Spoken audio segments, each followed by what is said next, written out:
blah. That's how I'm welcoming everybody to the Slab Lounge. Seriously, just blah. I'm using this. I'm still like restricted to the damn crap top. And this is hosted by three Kwabbies: Doug Medhin, Kevin Bradley, and of course Robert Haywood. The Slab Lounge is brought to you by. I'm not even gonna bother with fake sponsorships today. I'm in such a shit mood with all of the finales that came about, whether it be like I mean, like, I'm not just bringing up the Attack on Titan one. Between that, Pantheon, and Witch from Mercury, I am officially convinced God hates me and does not want me to enjoy nice things. I mean, like, I have to put. It got so bad that I was thinking about all the finales that I recently watched, and I have to compare. I'm like, okay, which finale is as bad as Game of Thrones? And like, it's the infinite burning quest. I was so pissed at Attack on Titan last night. I was just all like, finally, I can finally see what this controversial ending's all about. I finally watched the controversial ending. I'm just all like, I hate you. And you know what's worse? Apparently, they're doing a sequel to Attack on Titan. And I'm like, how? The thing basically is. Okay, alright. But at the very least, there's some silver lining, although I'm pretty sure it's going to be a disappointing finale. It's going to have a disappointing series finale. Either of you two watch Blue Eye Samurai?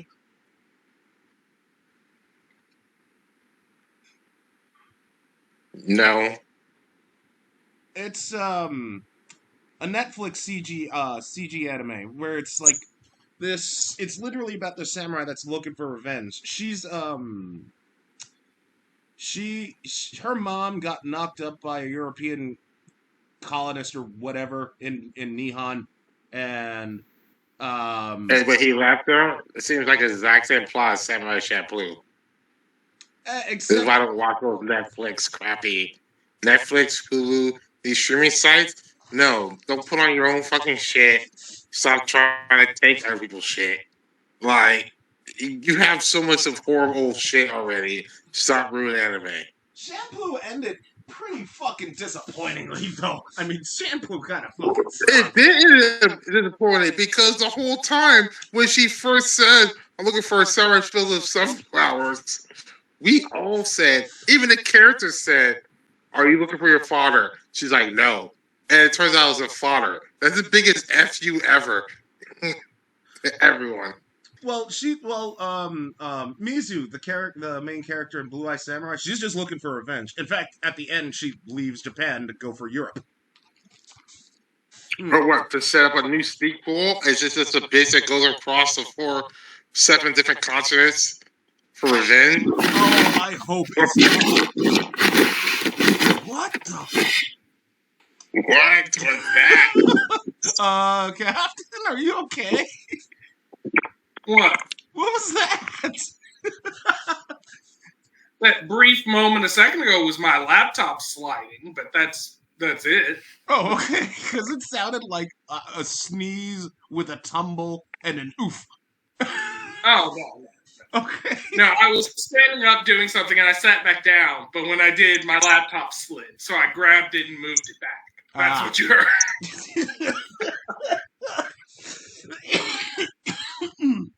And then after the Attack on Titan, I told you this joke last night. I really stopped really watching Attack on Titan after I don't remember that kid's name, that blonde smart kid name who was friends with Eren died. And then when they found out, oh, there's humans involved in this shit. Why do you always have to ruin this shit? Where it's like, hey, maybe it's some other mystical shit. Nope. It's just greedy ass humans, and they all know what shit's happening, and they're all out there manipulating information for people to believe that nothing's happening. Bullshit. Because we're always the final boss. That's every true. Time. That is true. Every fucking time. And it makes no goddamn sense. Every fucking time. It's like, you would think the final boss was God, but he's like, no. I left you in charge. You are the boss. And it's always some secret society. It's just like, hey, yeah, this is horrible. Oh, they're getting too close. All of a sudden, we're just killing motherfuckers and not just wipe everyone out. I liked you're talking season 3 because 3, excuse me. It's like I liked how it opened up as like this type of spy thriller type deal because that's how it felt like to me. And then they were just all like, Yeah. "Nope, it's the Titans." All because that is something that I had a huge criticism about with Attack on Titan. The first season of Attack on Titan is about the Titans. Okay, cool, I get that. Second season, oh, let's capture Eren. By the way, it's about the Titans again. I'm like, okay, fuck you. Third season, again, it's all like, oh, we have a spy thriller. Also, we'll capture Eren. Oh, by the way, it's about the Titans again. I'm like, guys, I'll give you the. I mean, but in essence, when you get towards the end, you understand why they kept sprinkling Titan in there. But yeah, I mean, I get your point on that spot right there. But it's like, yeah, I get why they can't just be like, yeah, no Titan stuff. It's like, no, they're still technically Titan stuff. So it just goes back to humans. But the thing that I automatically knew that we were fucked and we're going down this horrible path was when the leader of the scouts, the best one, his father got involved. And I'm like, motherfucker. Oh, I was fucked back when Sasha. Oh, dude. I was like, I'm doomed. We're doomed. It's over. Fucking I fucking have red wedding level death. Fuck. Oh my god. Well, you know what? I saw they get the hint that was horrible when it was like, yeah, that Charlie Titan Reiner or whatever, he was part of the scouts all along. Motherfucker. Like, I will give them that in storytelling wise. Yeah, they get you roped in to a point that you wouldn't think they would do something. And you're like, no, the fuck you didn't. Right? You start watching it at a certain point because you're just like, I know the fuck they didn't. But it's almost the same bullshit they put for Dr. Stone. Hey, guys coming back. I'm going to do all this shit. Hey, the first guy we brought back, oh, he's a bad villain because now he's going to decide who we bring back. And we're going to have 2 fucking seasons on it. Bullshit. Like, it wouldn't have been so bad in that sense had it not been that clearly that was going to be the villain. Clearly, the almost looking like current day fucking pickle in Baki looking motherfucker, right. And he's all the way back at Dr. Stone. For all we know, that's fucking Pickle Ben. But I'm just saying, you clearly saw that, and you're gonna be like, yeah, I need to wake that up. Yeah. I mean, I'd rather them do like JoJo. It's me. Or Dio. Well, even with JoJo, they kind of got screwed because they didn't have a choice about the Pillar Men. They were going to wake up eventually. Yeah. Like, it didn't matter what arc of the story we later were in. At some point, because of the way that was set up in part 1, they were still going to fucking show up. We could have been in part 7 and could have been like, oh, I just woke up. We're Pillar Men now. Like, it wouldn't change anything.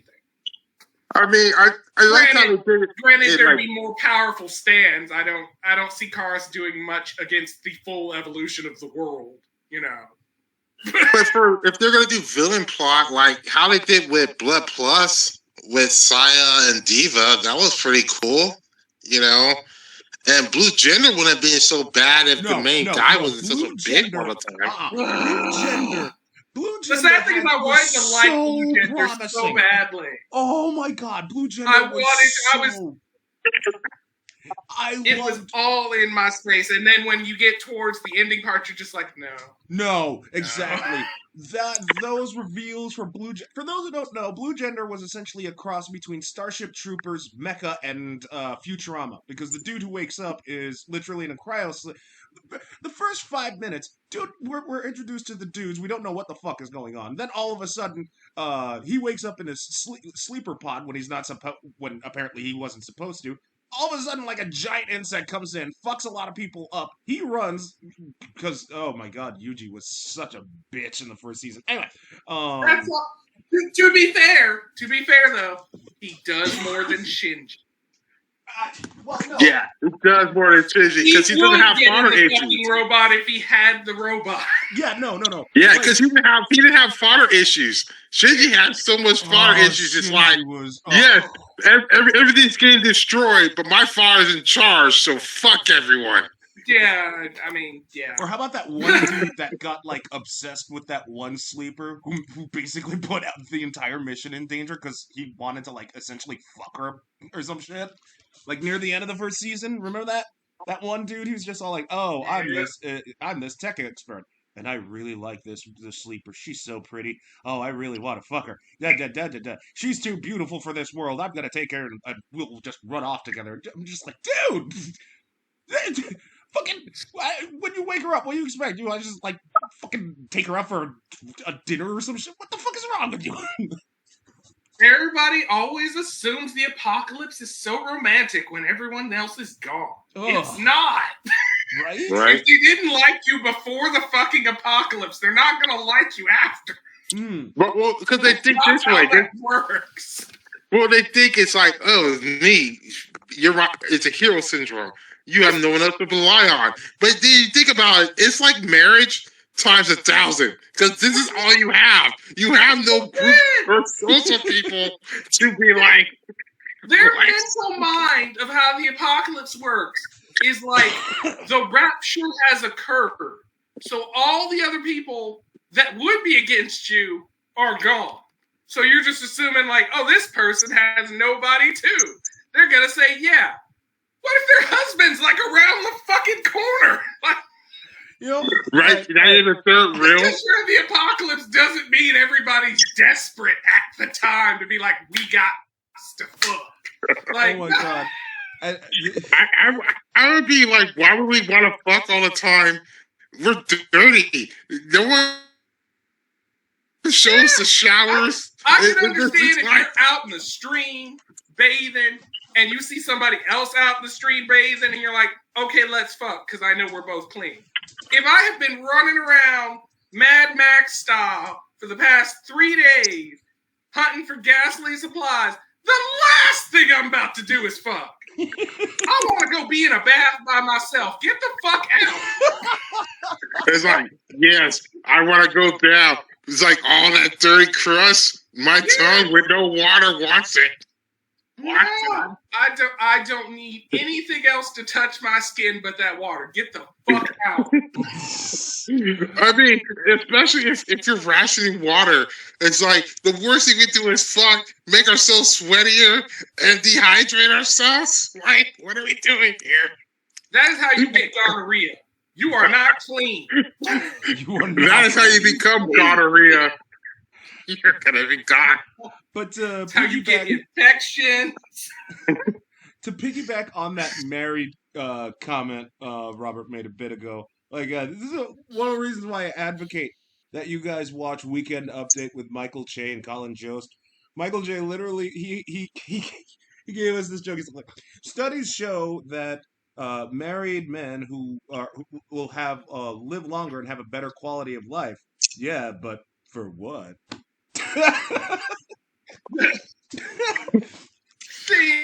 I mean, that's true. It's not like we have Benjamin Button disease. Was like, yeah, we're just gonna be young out there, land partying it up. Yeah. Right.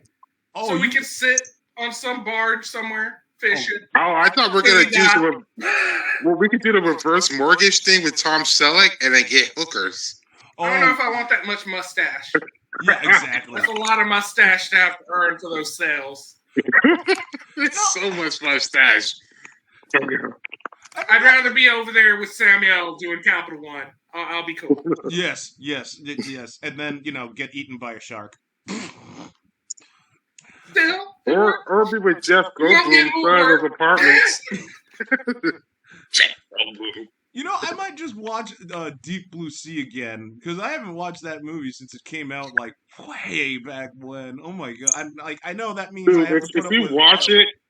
If you watch it, you got to listen to this podcast called Cinephobe. They do a 2-part Deep Blue Sea thing with it. Hilarious. Did they MST3K Yes, they did 2-part. Huh? They MST3K it? Yeah. Oh, that's awesome. That is awesome. And then they have like awards. They got Golden Dumpsters awards, like for lines and horrible shit. Oh my god! And then amazing. Yeah, and it has one of the guys is a meme. He does NBA shit, He used to be on ESPN, but now he's been like Dan Laboratory. I forgot. I forgot Lamar Odom was married to a Kardashian, and then like he was like then he turned into like what, an alcoholic or some shit. No, he did coke or meth. He like literally OD once. Oh, never like mind. at that bunny ranch. Okay. He's back alive. He's like, all right, I'll take it. Yeah, essentially. I mean, I'm not. Hey, I'm glad. But obviously but he did it with Chloe because Chloe is clearly OJ's daughter. Everyone knows it. That's why that bitch got those different surgery, and she's on there with her kid, not looking the same as her. Her kid's gonna grow up. It's like, why do I look like you or my granddaddy OJ? Oh, I don't know if you want to look like OJ. Fun fact, everyone. Did you know that's OJ a lot of Simpson, weight to carry looking like OJ. Fun fact, everybody, though, before the OJ trial, the big one, he actually did audition for what was it, Terminator, but James Cameron turned him down, saying OJ was too nice for the role. And I'm just and like looking back on it now, yeah, no, right? All right then. Well. Okay. What if James Cameron was like, well, you can't be the main Terminator, but you could be T-1000, and we'll make Sarah Connor your wife, Nicole Brown. Oh God! And the little kid, the other guy, the waiter. That's your motivation. Then you'll see him be really running after that car. I wonder how many. I wonder what kind of pitchforks you two will raise when I tell you. If you think that's bad, I wonder what kind of pitchforks you guys are going to raise when I tell you like Gargoyles is coming back as a live action series. Well, okay, I heard the coming back already, and I figured I was like, I even told my mom was like, hey, might be coming back. I'm not expecting it to be as good. Might come back. And now you said live action. So now I have to go burn that from her memory. Why live action? Like, why live action? Just because it's cheaper because they don't have to do the animation? Or they have, like, some Latino young actress they want to give a platform to through this? I don't know, but I did hear a rumor. I don't know how true this rumor is. Apparently, Greg Wiseman is kind of okay / backing it. Why? This is the dumbest. Oh my God! You know what? I would give a minor monocle of reasoning why. If they were going to just focus heavily on the experience that Lisa is having. Okay. Yeah. If they did it from her perspective as her involved with them, I could see them making it live action because they wouldn't have them front and center all the time to be just like, dear God, what's going on with that costume design or anything like that. Yeah, I can see right? that.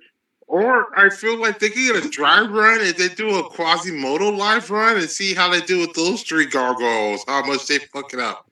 I'm more afraid, though, of their attempt of balance of levity and comedy. Yeah. Because Gargoyles could balance it perfectly. You could be in a scene laughing and enjoy and then go into an impactful scene. I don't feel like the live action's going to pull that off. Agreed.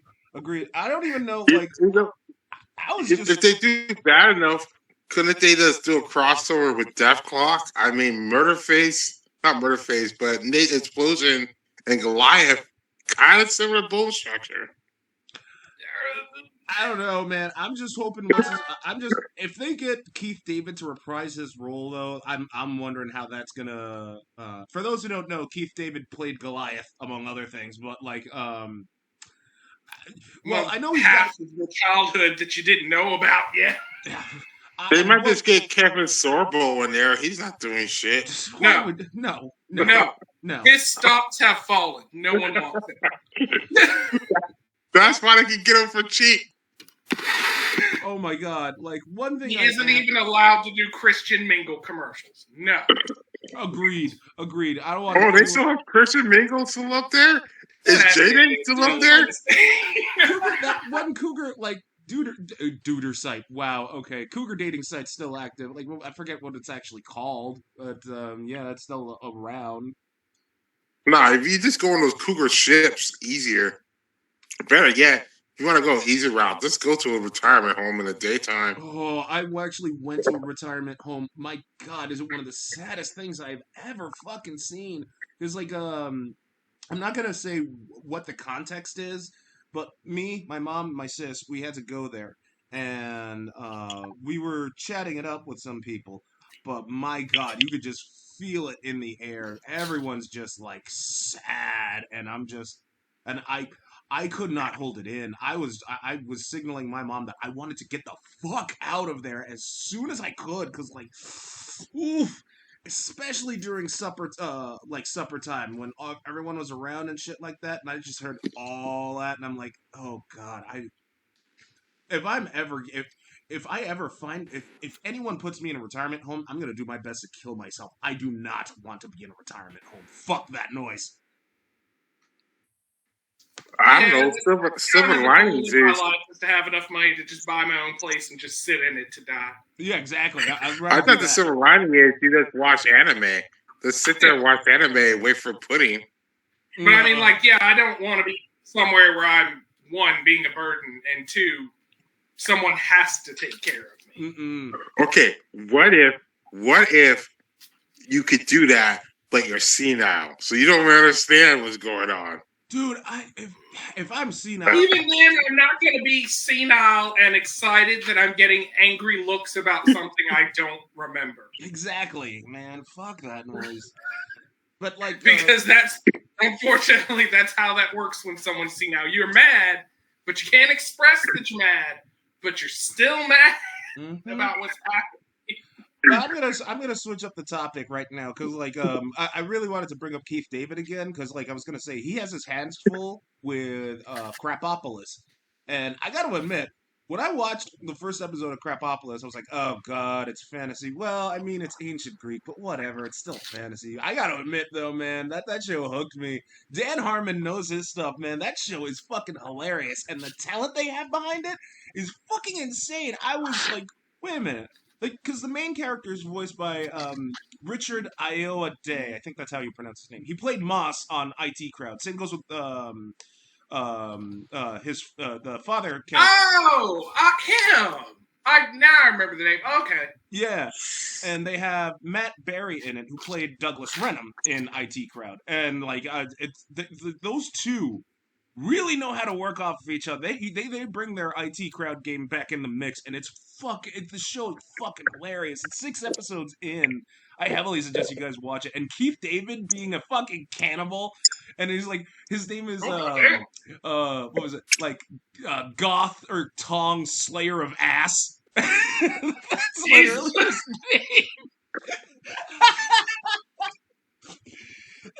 I mean, I watched the first episode. It was kind of funny. It was great. It was fucking. I loved how he like introduced himself. Captain, have you watched any of Crapopolis yet, or no? Not yet.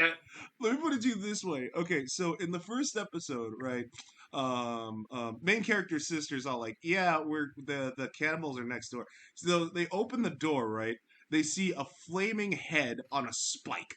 And so Keith David literally introduces himself like this. Hey, that head is your ass. Yeah, that's him. It was so fucking. I was dying for like 5 minutes. I nearly rolled out of my fucking bed. That shit was hilarious. Oh my goodness, it is so fucking funny. Woo! Yeah. So, like, take that as an endorsement, man. Crapopolis is great. It's great, but here's the thing: you have Dan Harmon, who has all these A-lists, all these studios that have all these great writers. I mean, is Dan Harmon really doing it, or he's just like, I'm gonna put my name behind this, and then let's just throw some money at the shit? Well,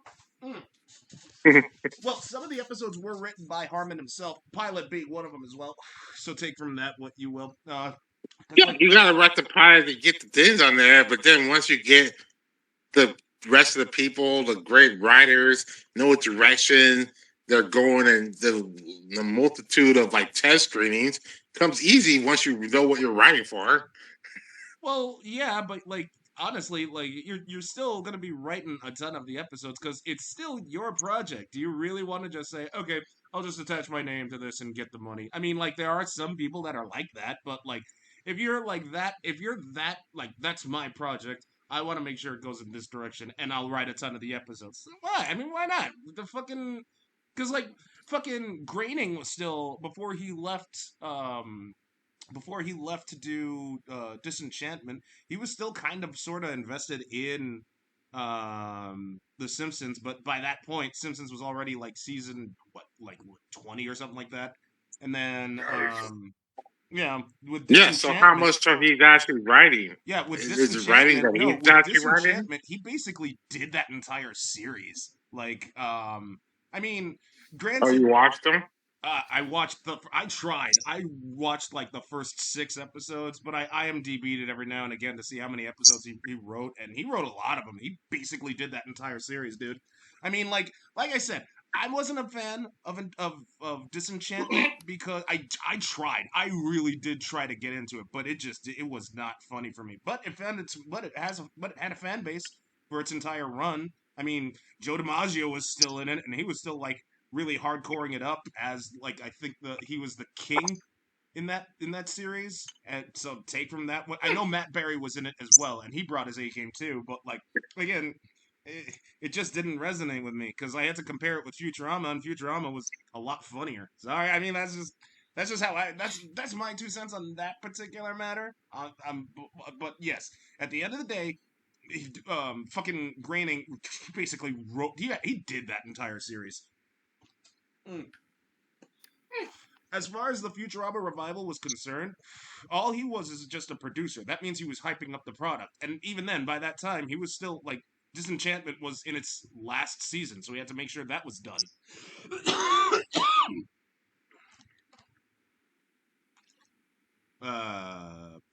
Okay. Yeah, I know. There's a lot of dead silence. I'm trying to like not let that happen. Either way, but like, oh my god, like, so let me at least bring up the whole finale comparison because like, is there a finale that's worse than Game of Thrones? And I want as much as I want to say Attack on Titan is, it kind of isn't. It's just divisive as shit. But that got me thinking, like, what is worse than the Game of Thrones finale? I mean, what is the worst series finale that you could think of, like in like memory? I mean, I'm trying to think too. I mean, like, I mean, I mean, I don't know, a couple of ones. Like, obviously, we talked about Neo Genesis Evangelion, oh god, the first one, That when they one's realize hard it's to like, count they're like, it's for all a real. dream or some bullshit. Yeah. And it's just I was like, like, what? given how it breaks apart, it's hard to count that fair because you'll be like, oh, I don't like this one. They're like, but there's like 5 other endings. And you're like, ah. Yeah, that's the problem. It's like they introduce you as like kind of bullshit on kind of all that kind of stuff on there. I don't know. Paranoid Agent kind of was kind of a letdown. Oh yeah, I forgot Because about it's like they built up all this stuff with Golden Slugger, yeah. and then it's kind of like nothing at the end, really. Yeah, it just made your head explode because it made no that finale made no fucking sense. And then like Ghost in the Shell, like they were building up a great world, and then it is kind of just shit the bed, and like the second standalone gig kind of shit. Like it was just like, Yeah, no, what? second gig just second gig sucked overall. Like Yeah. period. When No, they started adding pretty so much many where it sectors fell off. and all these other players and all these In extra all fucking honesty, shit, and it's like, what? Captain K perfectly had the summary for Sack's second gig altogether because he was basically like it was like a combination of Laughing Man and the other thing, and I'm just all in what was it again? I'm trying to remember the actual bit because you brought this up on we brought this up on a previous Slab Lounge. I was like, oh, I'm fine with them like expanding on the world. That's cool.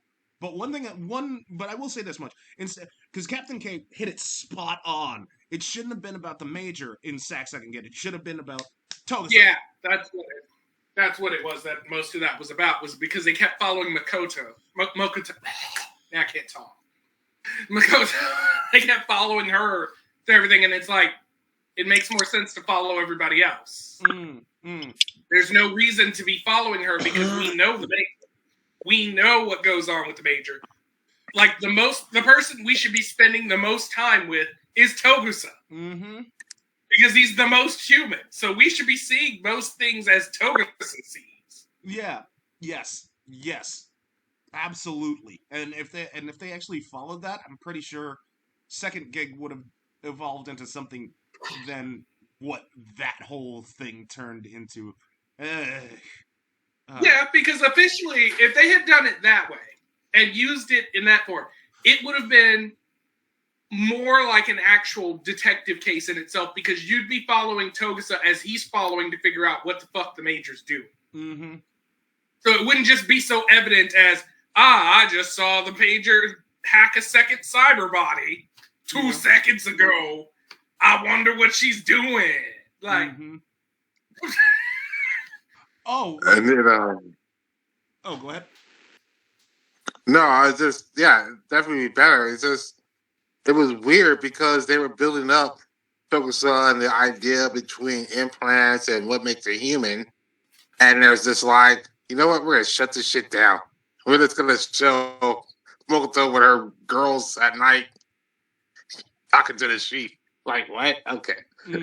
Yeah, like I said, like it was like a nice wrap up while there's other guys out on the streets trying to find answers. That's basically what it is, because the problem being is Second Gig requires you to suspend the whole system of belief that Standalone Complex set up. Yes. Think how powerful that she is since Standalone and access to all information and what she's capable of. And then look at the beginning of Second Gig. And it automatically makes no fucking sense. Wait a minute, didn't Second Gig literally open up with the undo button? Yes. Yeah, that's it. I was like, wait a minute, like they did all that in the first season, and it ended. They built her up, reputation, all of the office's reputation, and then when they start to the second one, they're like, "Oh, we're disbanding. All of you are gone. Take a touch coma."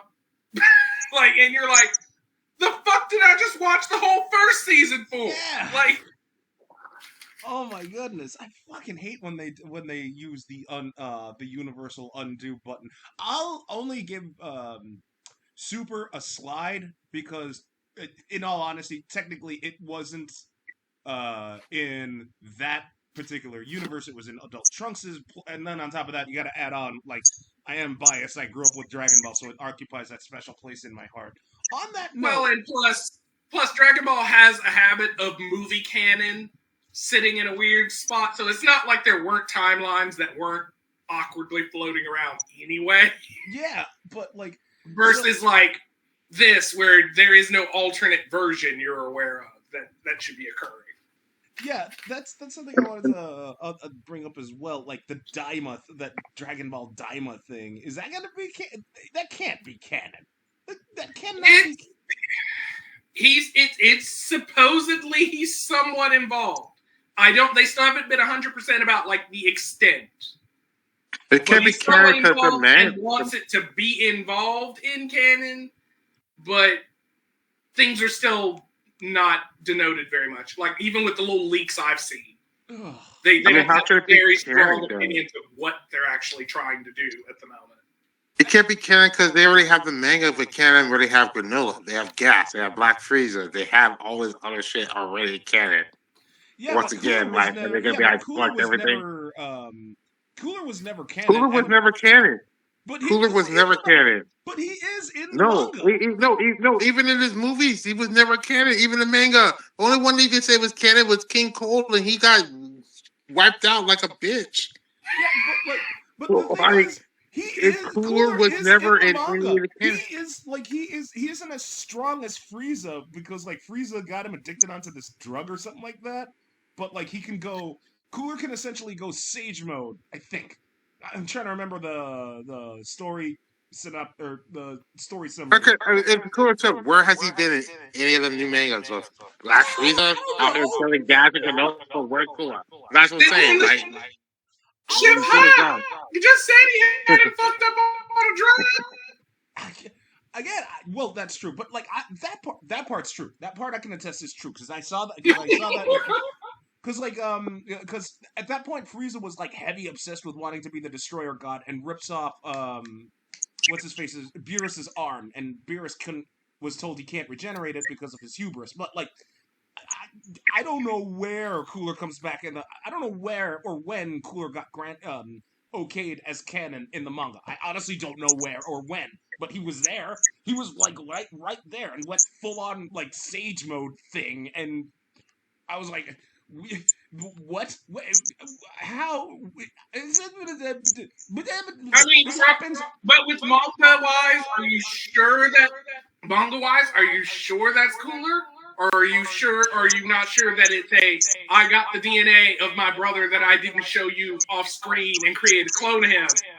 No, and treat like this my brother.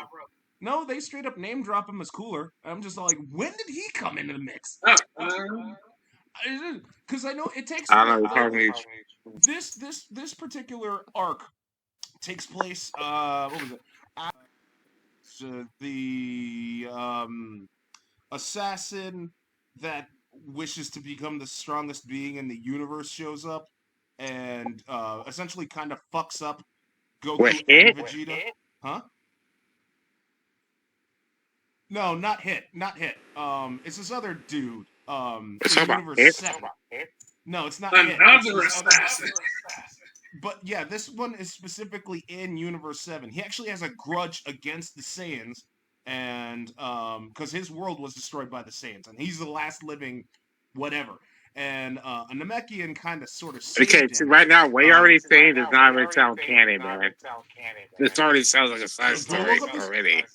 Well, no, this isn't a side story because after everything is said and done, Black Frieza. So assassin you can't name has a grudge against the Saiyans. Wait, what? I'm saying, we're saying, assassin you can't name has a grudge against the Saiyans because they destroyed his Earth planet. What? 100 years ago or whatever?